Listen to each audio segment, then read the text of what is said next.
우리 함께 신앙 고백하시겠습니다. 나는 전능하신 아버지 하나님 천지의 창조주를 믿습니다. 나는 그의 유일하신 아들 우리 주 예수 그리스도를 믿습니다. 그는 성령으로 잉태되어 그 동정녀 마리아에게 나시고 본디오 빌라도에게 고난을 받아 십자가에 못 박혀 죽으시고 장사된 지 사흘 만에 죽은 자 가운데서 다시 살아나셨으며 하늘에 오르시어 전능하신 아버지 하나님 우편에 앉아 계시다가 거기로부터 살아있는 자와 죽은 자를 심판하러 오십니다. 나는 성령을 믿으며 거룩한 공교회와 성도의 교제와 죄를 용서받는 것과 몸의 부활과 영생을 믿습니다. 아멘. 오늘 선포되어질 하나님의 말씀은 누가복음 1장 39절부터 56절까지 말씀을 제가 봉독해 올리겠습니다.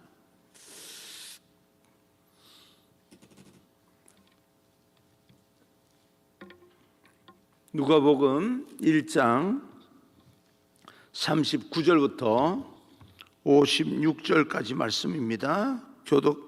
제가 봉독해 올립니다. 이때 마리아가 일어나 빨리 산골로 가서 유대 한 동네에 이르러 사가랴의 집에 들어가 엘리사벳에게 문안하니 엘리사벳이 마리아가 문안함을 들으매 아이가 복중에서 뛰노는지라. 엘리사벳이 성령의 충만함을 받아 큰 소리로 불러 이르되 여자 중에 내가 복이 있으며 내 태중의 아이도 복이 있도다. 내 주의 어머니가 내게 나아오니 이 어찌 된 일인가. 보라, 내 문안하는 소리가 내 귀에 들릴 때에 아이가 내 복중에서 기쁨으로 뛰놀았도다. 주께서 하신 말씀이 반드시 이루어지리라고 믿은 그 여자에게 복이 있도다. 마리아가 이르되 내 영혼이 주를 찬양하며 내 마음이 하나님 내 구주를 기뻐하였음은 그의 여종의 비천함을 돌보셨음이라. 보라, 이제 후로는 만세의 나를 복이 있다 일컬이리로다. 능하신 이가 큰 일을 내게 행하셨으니 그 이름이 거룩하시며 긍휼하심이 두려워하는 자에게 대대로 이르는도다. 그의 팔로 힘을 보이사 마음에 생각이 교만한 자들을 흩으시고 권세 있는 자를 그 위에서 내리치셨으며 비천한 자를 높이셨고 줄이는 자를 좋은 곳으로 배불리셨으며 부자는 빈손으로 보내셨도다. 그 종 이스라엘을 도우사 긍휼히 여기시고 기억하시되 우리 조상에게 말씀하신 것 같이 아브라함과 그 자손에게 영원히 하시리로다 하니라. 마리아가 석 달쯤 함께 있다가 집으로 돌아가니라. 아멘. 하나님의 크신 은혜가 여러분과 함께 하시기를 간절히 축복합니다. 믿음의 여인, 기쁨의 찬양이라는 제목으로 오늘 하나님께서 우리에게 주시는 교훈의 말씀을 듣겠습니다. 오늘도 하나님의 은혜가 여러분에게 우리에게 충만하게 되기를 간절히 소원합니다. 경배와 찬양이라고 하는 그런 이야기를 우리는 많이 들었을 겁니다. 경배, 찬양, 찬송, 예배. 오늘 성경 본문에서 마리아의 찬양에 대해서 말씀이 나오고 있습니다. 경배라고 하는 것은 하나님을 높이는 것입니다. 그분의 성품과 인격과 그 모든 것으로 하나님 그분 자체를 높이는 것이 바로 경배라고 이야기를 합니다. 그러나 찬양은 하나님께서 하신 일에 대해서 노래하는 겁니다. 그 경배와 찬양은 성격이 다른 거죠. 그저 그 경배는 하나님 그 자체를, 존재 자체를 높이는 거고, 찬양이라고 하는 것은 하나님께서 나를 이렇게 구원해 주신 것은 잘하신 겁니다. 사람 입장에서 하나님을 칭찬하는 것은 찬양이고, 하나님의 존재 그 자체가 높다라고 하는 것을 그저 하나님은 높으신 분입니다. 하나님은 우주 만물의 한 분이십니다. 경배입니다. 오늘 우리의 삶 가운데 날마다 하나님을 높여드리는 그런 경배와 하나님께서 우리를 통해서 이 땅에서 하시는 모든 일들, 인간을 통해서 아니면 스스로 자연을 통해서 하시는 모든 일들을 찬양하는 그런 찬양의 소리가 우리의 삶 가운데 날마다 시간마다 흘러넘치기를 간절히 소망합니다. 오늘 본문은 마리아와 엘리사벳 두 여인의 만남에 관한 이야기입니다. 두 여인은 전혀 다른 상황 중에 천사의 수태고지를 받은 여인입니다. 한 여인은 나이가 너무 많아서 임신할 가능성이 없는데도 불구하고 너에게 아이가 있을 것이다 라고 하는 천사의 수태고지를 들었고, 한 여인은 또 처녀로서 임신 불가능인데도 불구하고 성령으로 인하여서 잉태되는 그런 수태고지를 받은 여인입니다. 그런데 전혀 다른 두 여인의 공통점이 있습니다. 하나님의 말씀에 순종하였다라고 하는 겁니다. 그것을 믿음으로 받아들였다는 것입니다. 그들은 순종과 기쁨과 감사와 찬양이 넘치게 됩니다. 하나님의 말씀이 맺고 그것을 기쁨으로 받아들였고, 그러므로 인하여서 하나님을 경배하게 되었고 찬양하게 됩니다. 하나님께서 나에게 하시는 모든 일들이, 지금은 우리 생각에는 불가능할 것 같은 그 모든 일들이 반드시 여러분 삶 가운데 기도 응답으로 나타나게 될 것입니다. 그럴 때 하나님을 경배하고 찬양하며 미리 하나님께서 그 일을 이루실 것을 우리가 믿고 말씀으로 받아들이면서 실질적으로 또 현실 속에서 그런 모든 역사가 나타나기를 간절히 소망합니다. 두 여인의 만남에서 계속해서 기쁨과 감사가 넘쳤고, 마리아의 찬양으로 그 모든 만남의 기쁨을 마무리하게 됩니다. 41절 42절입니다. 엘리사벳이 마리아가 무난함을 들으매 아이가 복중에서 뛰노는지라. 엘리사벳이 성령의 충만함을 받아 큰 소리로 불러 이르되 여자 중에 내가 복이 있으며 내 태중의 아이도 복이 있도다. 마리아가 엘리사벳을 찾아갔을 때 엘리사벳의 반응을 기록하고 있습니다. 마리아가 들어올 때 뱃속에 있던 세례 요한이죠, 뱃속에 있던 아이가 기뻐서 뛰놀았다라고 말합니다.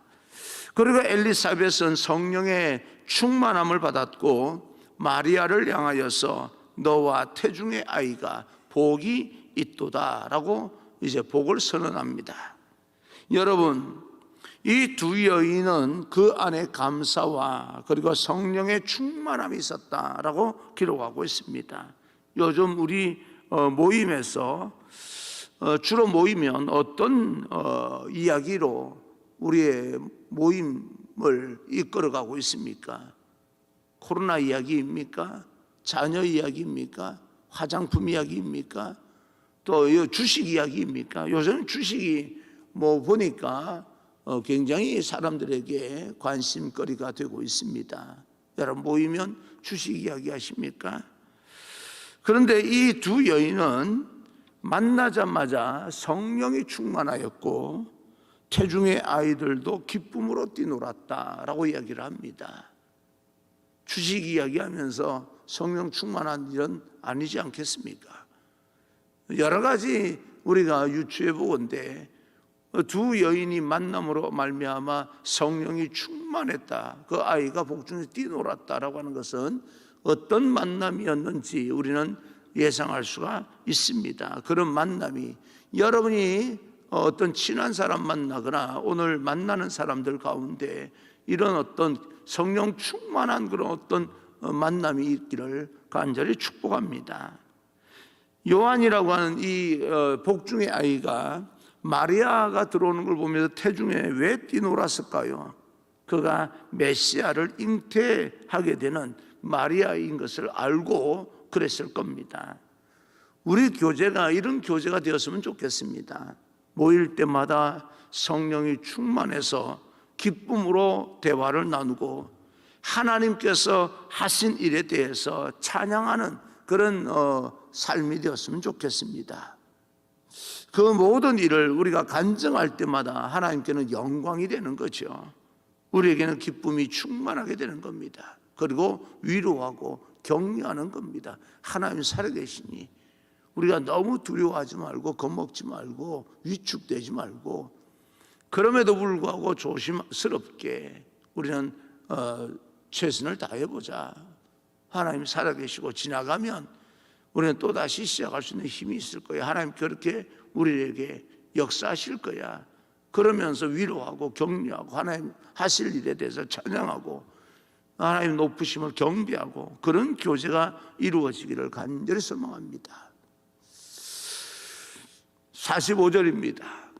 45절, 주께서 하신 말씀이 반드시 이루어지리라고 믿은 그 여자에게 복이 있도다. 정말 대단한 말씀 아닙니까?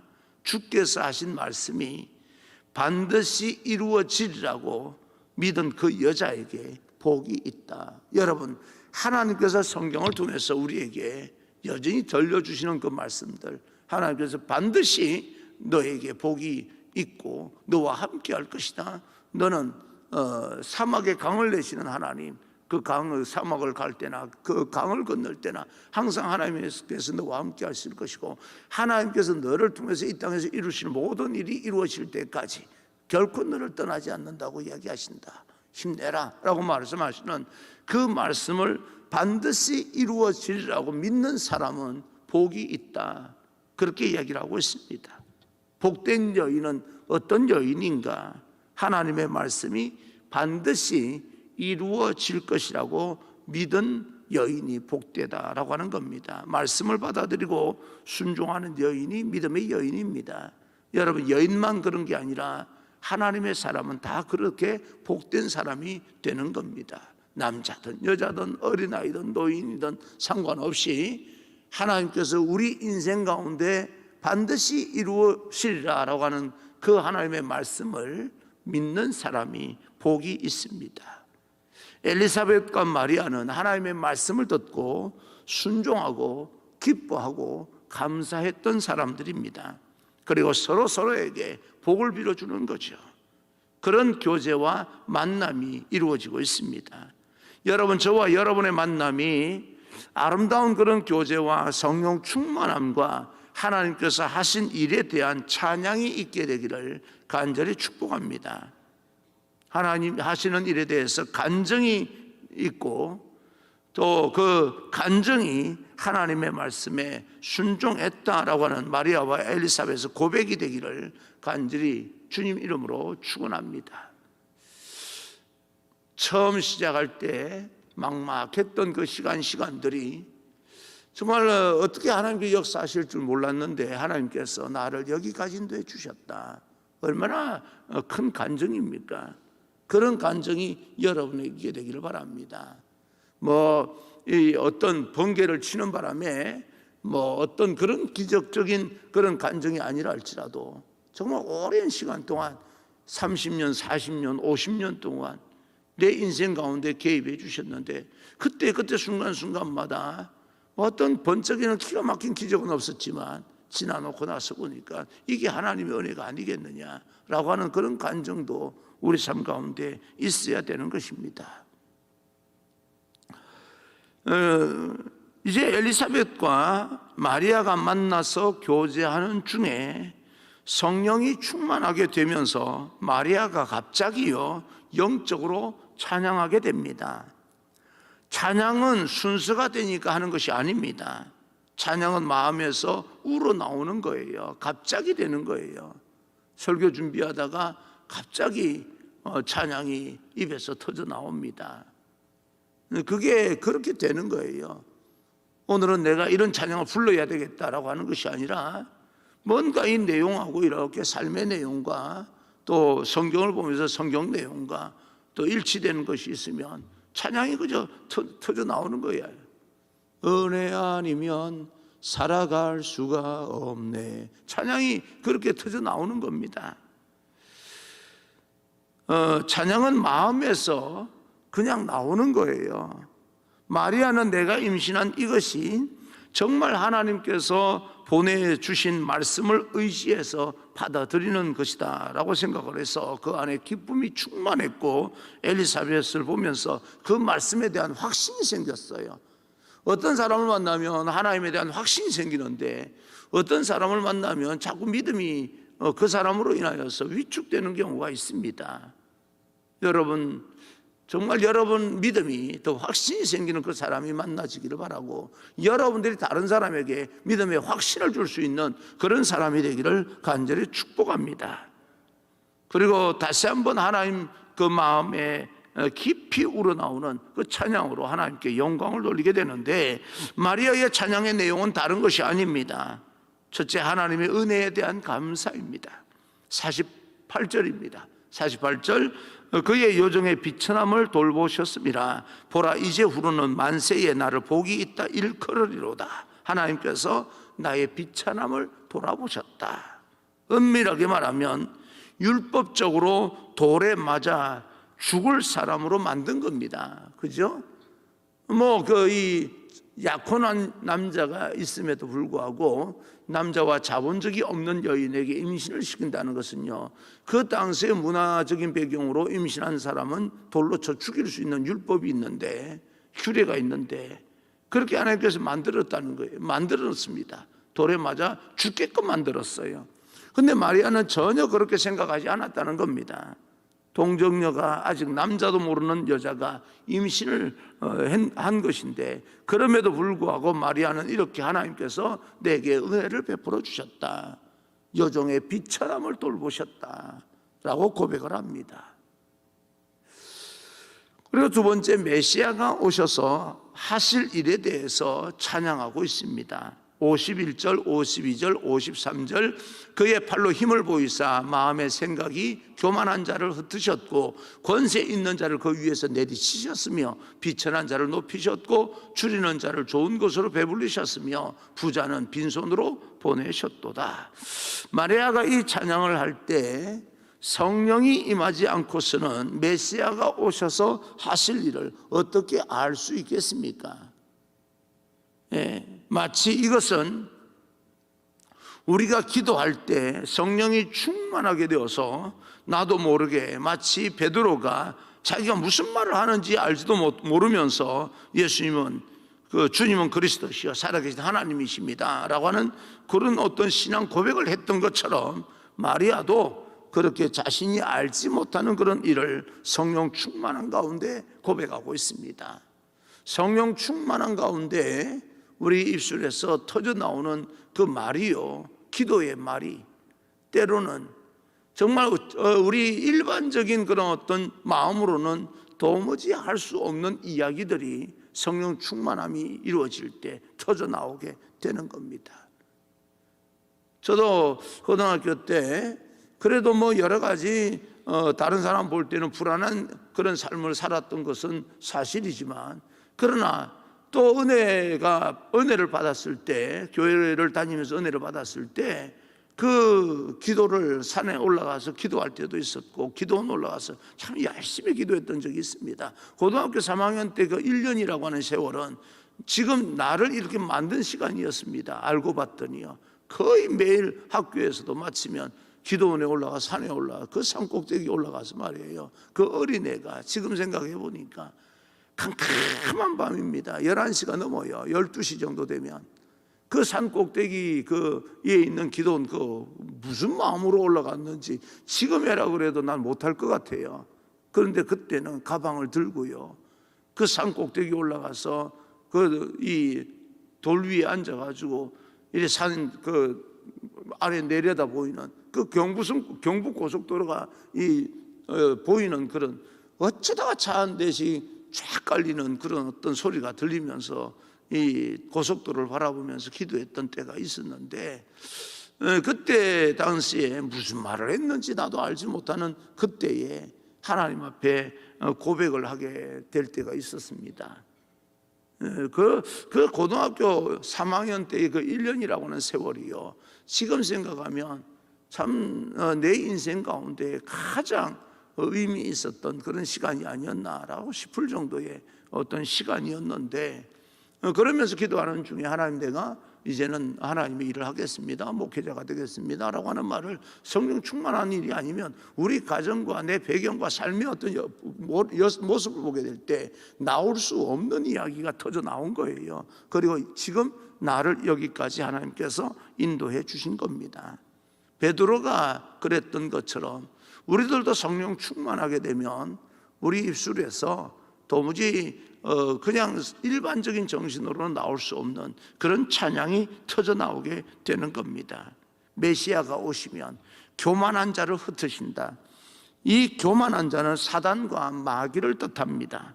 그리고 권세 있는 자를 내리치신다. 낮추시고 비천한 자를 높이신다. 또한 줄인 자를 배불리시고 부자는 빈손으로 보내신다. 한마디로 말하면 메시아가 오시면 하나님의 나라가 이루어진다. 그것입니다.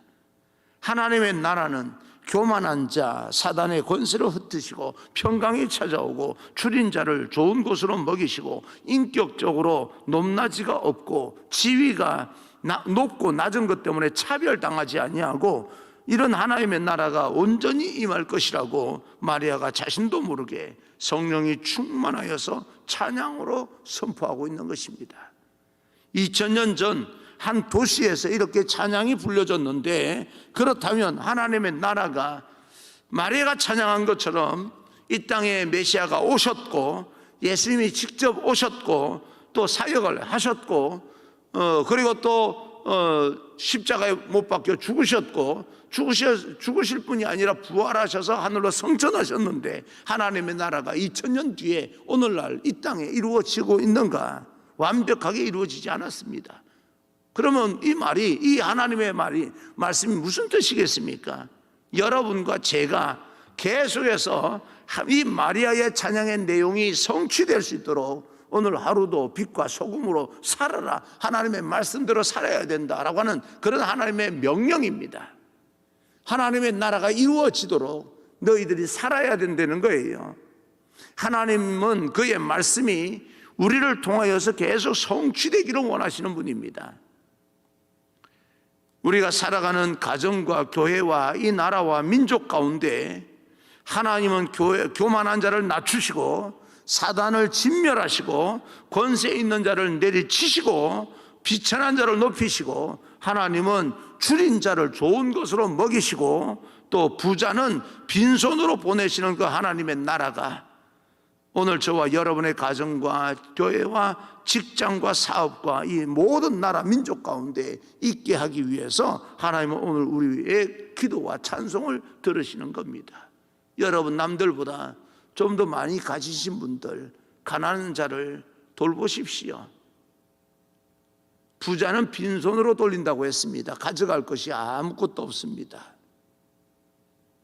좀 대접도 하시고, 힘들고 어려운 거, 지금 경제가 얼마나 힘들고 어려운데 목사님 그런 소리 하십니까? 그럴수록 힘들고 어려운 사람을 돌아보는 것이 하나님의 명령이고 우리들의 사명입니다. 그렇게 돌아보셔야 됩니다. 그래야 여러분들을 돌아볼 사람이 생깁니다. 우리가 돌아볼 사람이 있으면 또 어떤 사람은 나를 돌아보게 되는 겁니다. 오늘 엘리사벳과 마리아가 그렇게 성령이 충만해져서 하나님을 찬양하고 영적인 교제를 나누는 것처럼 우리가 그렇게 사람들을 만날 때마다 만나는 사람에게마다 함께 하나님 나라를 확장해 나가는 그런 귀한 만남이 이루어지기를 원하고, 저와 여러분의 인생 가운데 하나님 나라의 사건이요 영적으로 체험되어지는 그런 기가 막힌 영적 사건이 일어나기를 간절히 소망합니다. 그리고 지금은 힘들고 어렵고 하나님의 교회 공동체가 세상을 향해서 빛과 소금의 역할을 제대로 감당하지 못하는 것처럼 느껴진다 할지라도 하나님께서 그 모든 것을 정리하실 거예요. 저는 에스겔서를 읽으면서 요즘 에스겔서를 설교 준비하면서 여러분과 언제 한번 계속해서 수요 저녁 예배를 통하여서 나누고 있고 또 새벽에도 함께 나눌 시간이 있으리라 그렇게 생각을 하고 있는데요, 너무너무 기가 막힙니다. 하나님께서 이스라엘의 죄를 용서하지 아니하고 징계를 합니다. 돌아오라고요. 그럼에도 불구하고 믿는 형식만 취했지 하나님을 전혀 신경을 쓰지 않는 이스라엘 백성들 징계를 가하는데, 바벨론을 통해서 애굽을 통하여서 주변 나라를 아수르를 통해서 징계를 합니다. 멸망이라고 하는, 나라의 멸망이라고 하는 그런 징계를 통해서 하는데, 그런 이스라엘 백성들을 멸망시키고 비웃고 그리고 또 이 주변에서 어떻게 하나님이 그 백성이라 그러면서 하나님이 돌보지 않느냐고 비아냥거리는 모든 사람들을, 그 모든 주변 나라 아무리 강대국이라 할지라도 하나님께 철저하게 그 사람들을 멸망시켜 버립니다. 이스라엘 백성들이 죄를 보면서 그들을 징계하시는 여러 가지 주변 국가들을 통해서 이스라엘 백성들이 돌아오게끔 만들기 위해서 주변 국가를 사용하시는 분도 하나님이시지만, 그 이스라엘 백성들이 하나님께서 징계하시는데 그 고통을 당하는데 비아냥거리는 주변 그 나라들을 철저하게 멸망시키는 걸 보면서 오늘날 우리 교회가 이 땅에서 소금과 역할을 제대로 못해서 하나님의 징계를 받는 그런 어떤 과정 중에 있다고 생각을 한다면, 그럼에도 불구하고 교회를 함부로 평가할 수 없는 그런 영역이 있는 거예요. 그럼 뭐예요? 우리를 대적하고 비아냥거리고 기독교 무슨 교회를 갖다가 험악하게 말하는 사람들에게 대적해서 그냥 분을 품면서, 노를 품으면서 그렇게 우리가 대적하고 외칠 것이 아니라 그들을 불쌍히 여겨야 됩니다. 그들은 하나님께서 철저하게 징계할 겁니다. 형벌을 내릴 거예요. 하나님의 사람은요, 우리가 죄를 범하고 그 역할을 못할 때 하나님께서 징계하시는 거예요. 그러나 그 하나님께 징계하시는 그 사람들을 보면서 비웃고 손가락질하는 사람을 하나님께서 그냥 내버려 두지는 절대 않습니다. 참 무서운 거예요. 그게 에스겔서의 전반적으로는 내용입니다. 우리는 세상을 향해서 그들을 위해서 불쌍히 여기면서 그래도 더 많이 기도해 줘야 됩니다. 우리를 욕하고 비난하고 손가락질을 하면 할수록 우리가 위축될 게 아니라 그들을 불쌍히 여기면서 기도하면서 우리는 하나님께로 돌아가야 됩니다. 하나님께서 돌아오라는 거 본질적으로요, 형식적인 것 가지고 자꾸 신앙이라고 말하지 말라는 거예요. 하나님과 직접 만나서 신앙이 그게 아니라고 하는 것을, 믿음이 그게 아니라고 하는 것을 하나님을 만나서 확인하라는 겁니다. 그런데 우리는 부수적인 것 가지고 자꾸 신앙이라고 이야기를 하고 있어요. 부수적인 것이 신앙이 아닙니다. 교회에서 부설한 학교가 교회가 아니에요. 교회에서 운영하는 카페가 교회가 아닙니다. 교회는 본질이 교회 자체, 이 교회의 부설 기관들이 교회가 아니에요. 그런데 우리는 교회를 그 카페를 통해서 교회 카페가 만들면 교회가 부흥이 된대요. 언제 하나님께서 그런 말씀을 언제 그렇게 이야기했어요? 천만에 절대 그렇지 않아요. 그저 어떤 영업을 하기 위해서, 유익을 남기기 위해서, 그것으로 뭐예요? 그 선교하고 이러는 건 유익한 일이겠지만 그건 교회가 아닌 겁니다. 우리가 교제하기 위해서 카페를 만드는 건 좋은 일입니다. 그래, 영업을 하기 위해서는 교회에서 그런 부설 기관들을 다 만드는 것, 지금 그것이 얼마나 문제가 되고 있습니까? 영어 얄팍하게 영어 공부한다고요? 여러분, 그거 영어가 그렇게 쉬운 게 아닙니다. 정말 우리는 가슴 깊이 반성을 하면서 교회 본질을 회복할 수 있는, 그러면 하나님께서 그 외에 부설적인 시설들을 다 살려주실 거예요. 부설 시설을 살리기 위해서 교회를 죽일 수 없는 거 아니겠습니까? 교회가 살아나야 모든 것이 살아나는 거예요. 지금은 교회가 살아나 하나님 앞에 믿음이 회복돼야 되는 겁니다. 그래서 하나님께서 우리에게 이렇게 많은 어떤 고초를 당하면서 세상 사람 비난을 받으면서 그렇게 위축되게 만드는 것은 하나님께로 돌아오라는 겁니다. 그것이 절시 느껴지는 거예요. 우리가 하나님 앞에 돌아가기 위해서는 어떻게 해야 되는 것을 다시 한번 깊이 생각하면서, 여러분 한 사람 한 사람이 얼마나 큰 사명을 가지고 있는지 모릅니다. 그 기도의 자리요, 말씀의 자리가 하나님께서 얼마나 갈망하고 하나님께서 갈망하고 있는 거예요. 제발 그 자리 지켜달라는 거예요. 하나님께서 내가 너를 통해서 내가 큰 일을 행할 텐데 제발 내가 원하는 자리 좀 지켜다오. 그게 하나님의 마음 아닙니까? 우리를 향한 우리의 마음이에요. 우리는 하나님 앞에 하나님 우리가 모든 것을 회복시켜 주시기를 원합니다. 기도하고 있지만 아니야 하나님께서 말씀하시는 거예요. 제발 내가 너희들을 갈망하고 있는 거야. 그 자리를 반드시 좀 지켜줘. 그러면 내가 너를 통해서 이 땅을 다시 한번 내가 회복시켜 줄게. 우리가 그 자리를 지키게 될 때 하나님께 회복시켜 주신다는 겁니다. 하나님의 갈망이요 느껴지는 겁니다. 우리의 갈망이 느껴지는, 내 갈망이 느껴지는 것이 아니라 하나님께 나를 통해서 하실 일, 그 하나님의 갈망이 느껴지는 거예요. 그것이 회복되어지면 이 땅의 회복은 말할 것도 없습니다. 하나님께서 회복시키는 것이지 내가 회복되는 게 아닙니다. 하나님께 더 깊이 나아가면서 성령 충만한 것으로 하나님을 경배하고 하나님의 하실 일을 높이는, 그리고 하신 일에 대해서 하나님을 칭찬하는 찬양이 우리 삶 가운데 터져 나오게 되기를 주님 이름으로 축원합니다.